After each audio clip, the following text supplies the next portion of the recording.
Mér langar að segja eitt varðandi þessa kreppu og að það er eitt sem sko það nú búið að gefa það út að Evrópusambandið hafi einhverjar 6 vikur til þess að sko hreinsa til innan evrusvæðisins til þess að undirbúa það að Grikkland falli.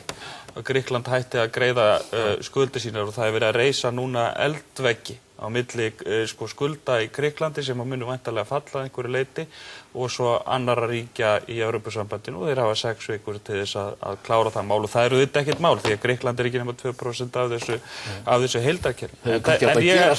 En ég held bara að við höfum gert sko fundamental mistök á heimsvísu þegar að kreppan reið hér yfir haustið 2008.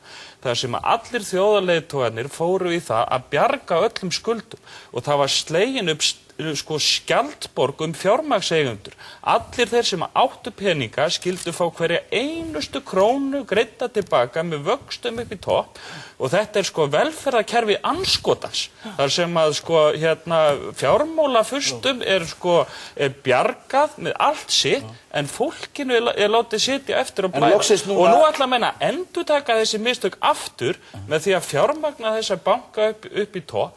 Sko, hvernig væri það að ríki eins og Grikkland og Ítalía og Spán myndu bara einfaldlega stíga fram og segja við getum ekki greitt allar okkar skuldir á tíma, við ætlum að greiða ykkur 70%, 80% og við ætlum að taka okkur miklu lengri tíma í það og fjármagnseigendur yrðu nú einhvern tíma stilt upp í vegg í staðinn fyrir að þessi alltaf selst ofan í vasa skattborgar, látið borga allt aftur.